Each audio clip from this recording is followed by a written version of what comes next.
नमस्कार सगळ्यांना, मी सुचिता. आजच्या एका नवीन व्हिडिओमध्ये तुम्हा सर्वांचे खूप खूप स्वागत करते. श्री स्वामी समर्थ. स्वामींचं नाव घेऊन आजच्या व्हिडिओला सुरुवात करूयात.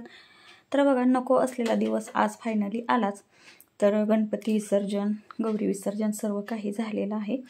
आणि आता ते सगळं जे आपण डेकोरेशन वगैरे केलं होतं तर ते नीट ठेवायचं होतं. तर गौरीचं मुकुट जे आहेत ना, ते मी असं म्हणजे कपडे छोटे छोटे चिंध्या म्हणता येणार नाही, नवीनच कपडे मी कट केलेली आहेत.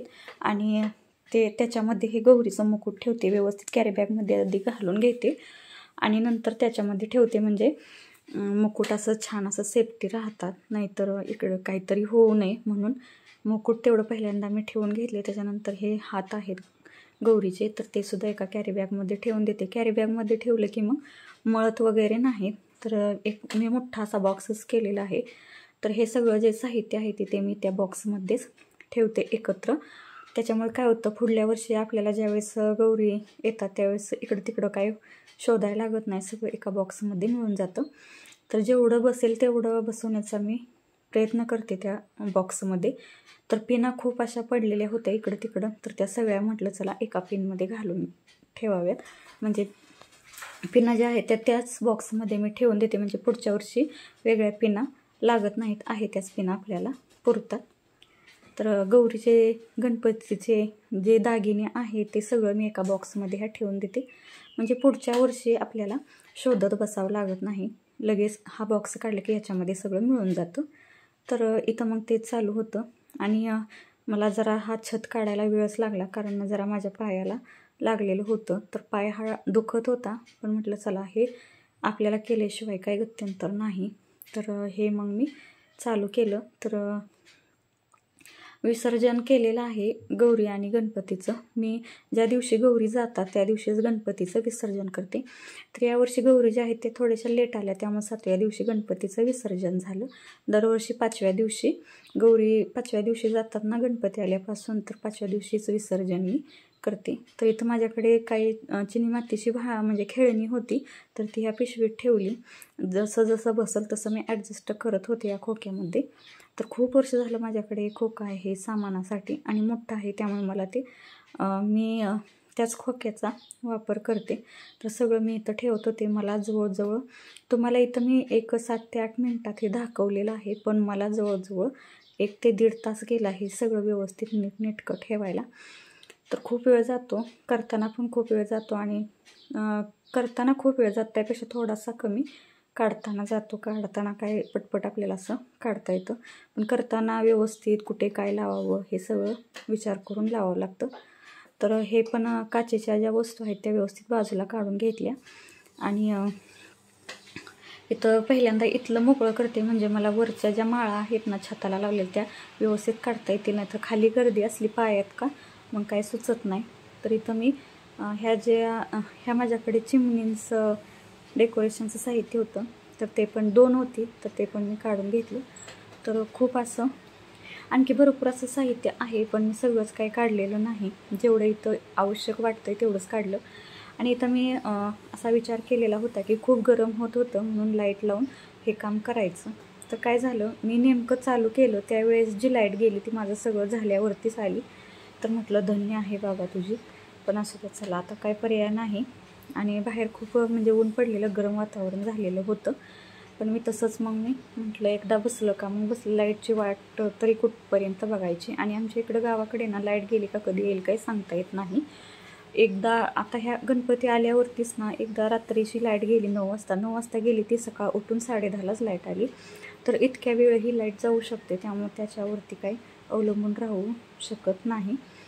तर हे असं पटपट मी धाग्याने बांधलेलं होतं ना जिथं तिथं, तर ते कात्रीने कट करून काढत होते जिथं जिथं. आणि सगळीकडचं काढायला थोडासा वेळ लागला. तर तुम्हाला मैत्रिणी माझे व्हिडिओ आवडतात का? आवडल्यास नक्की मला कमेंटमध्ये सांगा की ताई, आणि काही बदल करावा वाटत असेल तर ते सुद्धा सांगा. तर सुचिता फॅशन आटपाडी या चॅनलला नक्की सबस्क्राईब करा. तुमचा सपोर्ट माझ्यासाठी खूप महत्त्वाचा आहे. आणि असं नाही की हे शूट केलं नंतर अपलोड केलं का लगेच यूट्यूबवरती पाठवलं. तर याच्यामागे खूप मेहनत असते. एक व्हिडिओ तुमच्यापर्यंत यायला पहिल्यांदा शूट करावं लागतं, नंतर एडिटिंग करावं लागतं, नंतर सगळं आपल्याला टायटल, डिस्क्रिप्शन, नंतर टॅग वगैरे सगळं द्यावं लागतं आणि मगच तो तुमच्यापर्यंत पोहोचवावा लागतो. तर या प्रोसेसमध्ये खूप सारा वेळ गेलेला असतो, एडिटिंगला खूप वेळ लागतो. तर एवढं सगळं करून मग तुमच्यापर्यंत हा व्हिडिओ आलेला असतो. तर तुम्हाला जर पाहिजे असेल तर नक्की मला सांगा की मी म्हणजे व्हिडिओ एडिटिंगसाठी, थंबनेलसाठी कुठलं ॲप वापरते, तर तुम्हाला मी नक्की सांगेन. याची माहिती पाहिजे असेल तर मला कमेंटमध्ये सांगा. आणि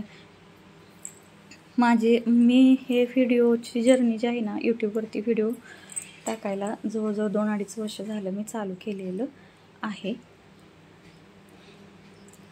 तर म्हणजे ज्या ताईंना नवीन यूट्यूब चॅनल काढायचे आहेत तर त्यांनीसुद्धा मला कमेंटमध्ये सांगा, मी तुम्हाला थोडी का होईना माहिती देईन. तर हे सगळं मी ह्या बॉक्समध्ये टाकलेलं आहे. तर या बॉक्समध्ये व्यवस्थित जेवढं साहित्य बसेल तेवढं मी याच्यामध्ये ठेवलेलं आहे. भरपूर साहित्य बसतं याच्यामध्ये बघा. आणि बाकीचं सगळं इथं आणखी हार वगैरे राहिलेले आहेत. तर मोठी ही कॅरी बॅग मी घेतलेली आहे आणि त्याच्यामध्ये सगळे हार मी टाकणार आहे. बघा हे, आणि बसत आहेत सगळे हार याच्यामध्ये व्यवस्थित. आणि हे दुसरीकडे ठेवून द्यायचं. तर आडण्या वगैरे सुद्धा मी बाजूला मोकळ्या करून ठेवलेल्या आहेत. आणि आणखी आता पाईप राहिलेले आहेत काढायच्या, तर त्यासुद्धा लगेच काढून घेते. पाईप सेपरेट आणि सॉकेट सगळे एका पिशवीमध्ये ठेवून देते, म्हणजे इकडे तिकडे जाणार नाहीत. कारण याच्यातील एक जरी सॉकेट हरवला तर हा छत काही कामाचा नाही, तो नवीनच सॉकेट आपल्याला आणावं लागेल. तर त्यापेक्षा आपणच थोडीशी काळजी घेतलेली बरी. तर इथं मला आता खूप गरम व्हायला लागलेलं होतं, म्हणून पहिल्यांदा मी केसं वर बांधली आणि केसामुळे बघा खूपच गरम होतं. तर फॅन आता लाईटच नाही म्हटल्यानंतर फॅन पहिल्यांदा तिकडं नेऊन ठेवला आणि हे छत काढायला सुरुवात केलेली आहे. एक एक करून मी सगळं इथं पाईपा वगैरे गोळा केलेल्या आहेत. तर आता हे सगळं पाईपा पहिल्यांदा तिकडं ठेवून देते. सॉकेट पिशवीमध्ये भरून ठेवले आणि पाईपा पण ठेवून देते, म्हणजे काय होईल, इथं जागा रिकामी होईल.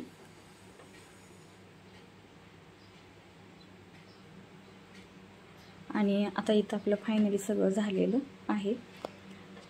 तर कसा वाटला आजचा ब्लॉग मैत्रिणींनो?